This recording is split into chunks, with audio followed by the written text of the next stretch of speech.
Kamusta po mga sambayanan karerista?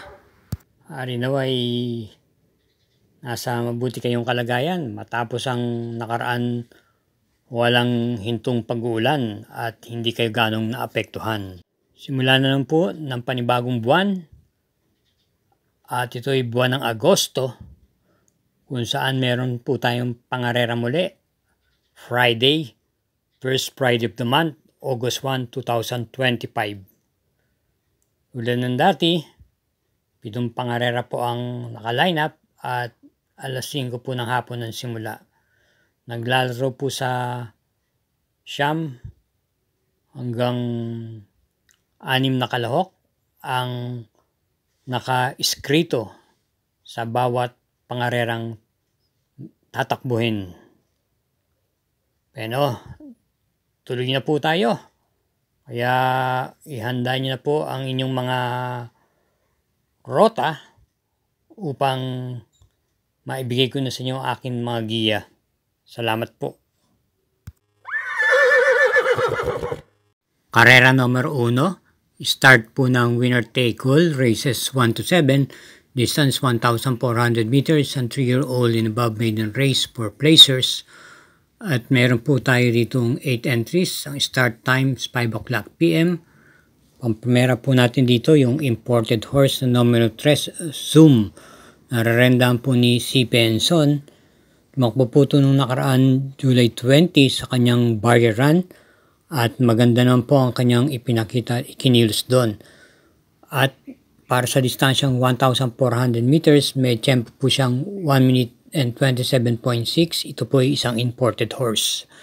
Bilang panigunda naman po natin dito yung numero 5 yung Tula na isa rin po imported horse. Yung last July 20 nagpakita po ito ng bute kung saan bumandera po ito halos sa buong takbuhan. Pero dumating lamang po siya ng segunda sa mas magaling na imported horse na Neferure. Sa laban na pong yun, sa pagkakasegundo niya po, siya po ay nagtala ng tiyempong 1 minute and 26.8 sa distansyang 1,400 meters. Dulan po si JB Guerra. Same rider pa rin po. At isama po natin bilang panersera yung numero 4 Golden Diet na isang derimate. Ito'y may buti rin po. Matagal na rin po ito sa maiden race. At ito po ay na kwarto peso lamang po nung June 13 kay Gain at Queen Marchesa. Dulan po si J.A. Guse. Ngayon po si AP Asuncion po magdadala at may tempo naman po siyang 1 minute and 28.4 sa 1,400 meters. Kaya para rito sa karera numero 1, pampremera numero 3 Zoom, panigunday numero 5 Tula at panerseray numero 4 Golden Diet. Karera numero 2, isang class 5, group 17 to 41 split. Start po ng pick 6, races 2 to 7, distance 1,200 meters, 8 entries. At pong first choice, yung banderang numero 7 Galloping Ghost na gamay po ni PR Dalema. Ito po ay may taglay na tuling at wala nang pong ibang mabilis-bilis dito kundi siya lamang. Baka makasoli o eri po to. Ito po ay dumating lamang po ng pang-5 pwesto ng pinakahuling laban na nung June 20 kay Red Soul. Bilang panigunda naman po natin dito ay numero 5 Petron na ipipacing po. Ito po ay na tersera pwesto naman po nung last July 20 kay Megan Maxine. At nirendahan po siya doon ni AP Asuncion, same rider pa rin po. Bilang panersera po natin dito yung derimating numero 3 Spoiled Brat na madalang po tumakbo pero parati po naman natitimbang pagbabalik ng pista. Ito yung natersera pwesto nung last July 16 kay Bright Mind at Tokyo Rumba na tinalo lamang po siya sa segunda pwesto sa pamagitan po ng leeg. Kinambyo na po siya kay CS Pare Jr. Anrenda. Kaya para rito sa karera numero 2, Pampremera, numero 7, Galloping Ghost, Panigunda, numero 5, Petron, at panersera yung numero 3, Spoiled Brat.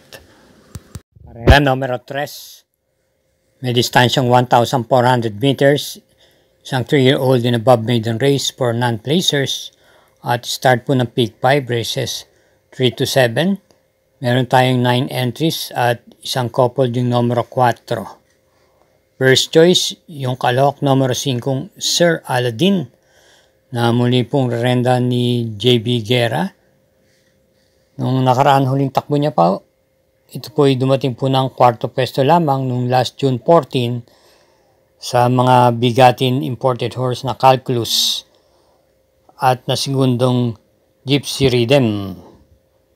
Naipipacing po ito at may remate rin po naman.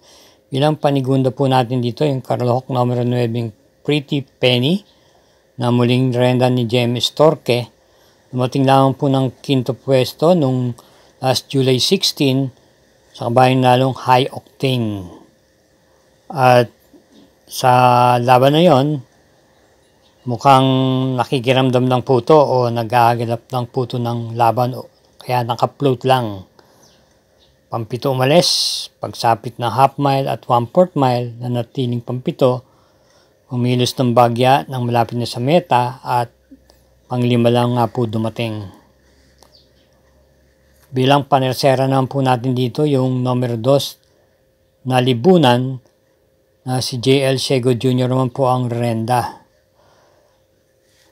Parati po itong dumarating ng mga nasa pang-7 o pang-8 pwesto. At minsan, bumenta na rin po ito.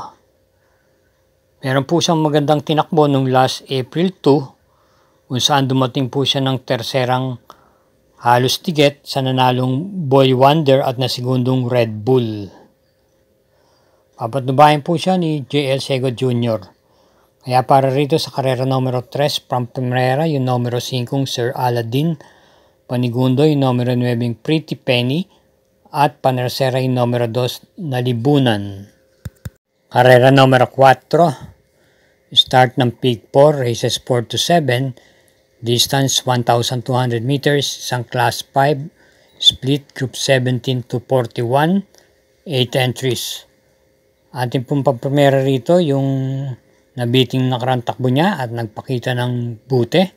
Numero 1, med base na metaglay na tuling po. Ito ay renda po muli ni JL Sego Jr. Noong last July 20, maganda po ang kanyang ipinakita. Matapos po buwandera, nilagpasan lang po siya ng mga last 100 meters ng kabayang nanalong Metal Strength. Lulan po si RM Garcia. Ngayon po, kinambi po kay JL Sego Jr. At bilang panigundo po natin yung numero 2, Best Shot, na si JB Bakaykay naman po ang rerenda.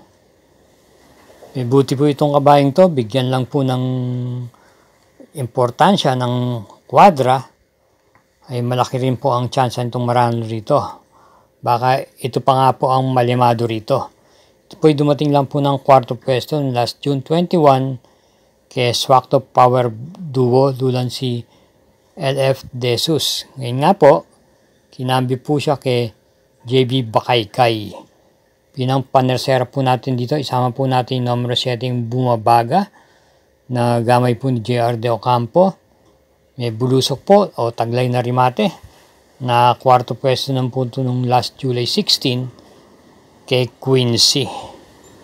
Kaya para rito sa karera numero 4, Pampremera, numero 1, Medbase, Panigunda, numero 2, Best Shot, at panersera yung numero 7 Bumabaga. Paalalang po muli, huwag po tayong makakalimot na kaugalingin natin mag-subscribe, pag-share na rin po at i-hit po natin yung notification bell at like button. Salamat po.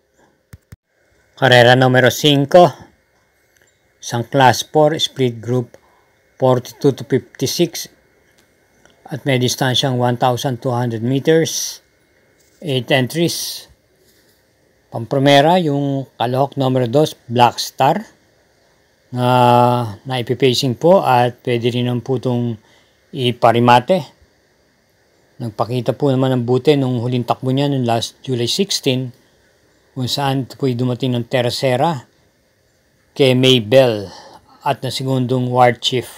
Same rider pa rin po, A.R. Villegas po ang mamamatnubay. Bilang panigunda po natin dito, imported horse numero 3, Sabawani. Ito na po ay pwedeng makipagsabayan sa harapan at pwede pong isunod-sunod lamang dito.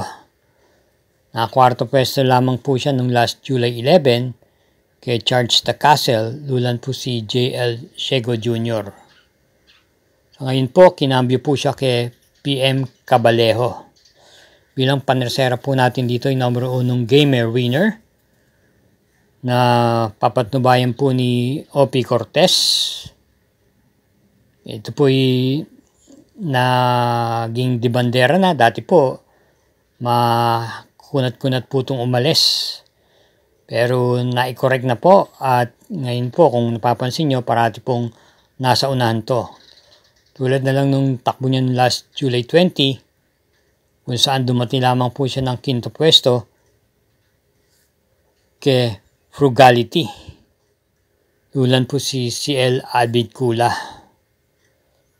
At nitong nakaraan lamang, noong July 6, na tercera pwesto ng puto kay Wolf 359. Kaya para rin sa karera numero 5, Pamprimera, numero 2, Black Star, Panigunda, numero 3, Sabawani, at panersera ay numero 1, Gamer Winner. Karera numero 6, penultimate race. Isang class 4, group 42 to 56 split. May pentapekta pong nakapaloob. Distance 1,200 meters. Meron po tayong 8 entries dito. First choice, yung numero 4, Bontay Shore. Na ipipacing at meron din pong remate. Itong nakaraan lamang, itong linggong to, ay dumating po ito ng segundo pwesto. At nung last April 20, na tercera pwesto naman po siya kay Beltuna at Sandigan. Bilang panigunda po natin dito, yung numero 8, yung Morning After, na may tuling din po at sa akin palagay, siya na rin po kaagad ang magdadala ng marcha na nakabuliglig sa kanya si Super Spunky. Itong last July 19, si Morning After ay dumating po ng kwarto pwesto lamang po kay Boss Lady at na segundong Money for Bifani, same rider A.R. Villegas. Kaya para rito sa karera numero 6, Pamprimera, numero 4, Bontay Shore, panigundo, numero 8, Morning After. Karera numero 7, last daily double, para tingnan po ito ng winner take all. Pick 6, pick 5 at pick 4. May super 6 pong nakapalob dito. May distansyang 1,200 meters.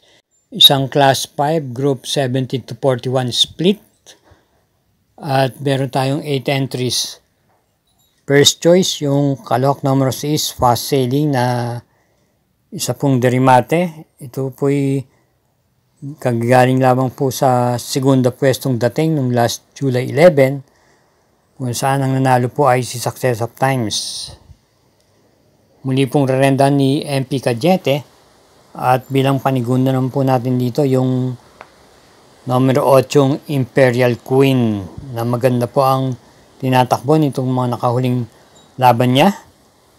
Pwede pong i-pacing at isabay sa unahan o kumuha ng unahan. Itong last July 19, na tercera pwesto po ito kay Arthur's Team. At nung last July 28, ito naman po ay dumating po na segunda pwesto kay Top of the Line. Same rider po, JD Calagos. At bilang panersera po natin dito, yung numero 1 Marquis Angel na may tuling din po. Ito naman po ay dumating po ng segunda pwesto nung last July 18 kay Super Spunky. From K.E. Malapira, si J.B. Hernandez na po ang rerenda sa ngayon. At nung last May 23, ito po yung nakapagtala ng panalo kung saan tinalo niya po si Barek na. Kaya para rito sa karera numero 7, Pamprimera, numero 6, Fast Sailing, panigundo, numero 8, Imperial Queen, at panersera yung numero 1, Marquis Angel. Hinay-hinay lang po sa ating paglilibang. at lagi po tayong mag-iingat. Thank you again for watching and good luck.